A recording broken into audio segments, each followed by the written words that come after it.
இந்த உணவு சீனாவின் மிகவும் அபூர்வமானதும் விலை உயர்ந்ததுமான உணவாகும். இது சாதாரண இறைச்சி அல்ல, இது குதிரையின் இனப்பெருக்க உறுப்பே, தங்கச் சிறப்பு உணவு என அழைக்கப்படுகிறது.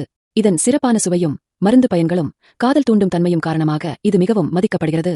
இந்த உணவு பொலிவான உணவகங்களில் குழம்பாகவோ பொரித்தோ வேக வைத்தோ பரிமாறப்படுகிறது. சிறந்த சமையலர்கள் இந்த உறுப்பை அபூர்வமான மூலிகைகள் மற்றும் மசாலாக்களுடன் ஊறவைத்து அதனுடைய தனிச்சுவையை மேம்படுத்தி அதற்கேற்ப மனத்தை மறைக்கும் முறையில் தயாரிக்கின்றனர். இதன் சுவை மென்மையான மாட்டிறைச்சியைப் போன்று இருக்கும் என்றும் அதில் சிறிய கடல்நீர் நறுமணம் இருப்பதாகவும் கூறப்படுகிறது. ஆனால் இதை பருகத் துணியும்பவர்கள் குறைவானவர்களே. குதிரை வயதானது வரை வளர்ந்திருந்தால் அதன் சுவை இன்னும் பலமாக இருக்கும், ஏனெனில் அது இயற்கையின் சக்தியை ஆண்டுகளாக உறிஞ்சியுள்ளது. எதிர்பாராத உணவுகளில் உண்மையான ஆரோக்கியம் இருக்கிறது என நம்பும் சிலரால் இந்த உணவு மிகவும் மதிக்கப்படுகிறது. சீனாவில் குதிரைகள் இறைச்சிக்காக மட்டுமல்ல, அவற்றின் பால் அழகு சாதனங்களுக்கு மற்றும் தோல் மருந்துகளுக்காகவும் பயன்படுத்தப்படுகின்றன.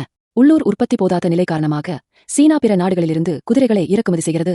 ஒரு குதிரையை ஒரு கார் விலைக்கே விற்கும் அளவிற்கு இந்த உணவின் தாக்கம் அதிகமாக உள்ளது. இதனால் இந்த உணவு ஒரு சாதாரண உணவாக இல்லாமல் ஒரு கலையம்சமான ஆனால் சர்ச்சையான உணவு தேர்வாக மாறியுள்ளது.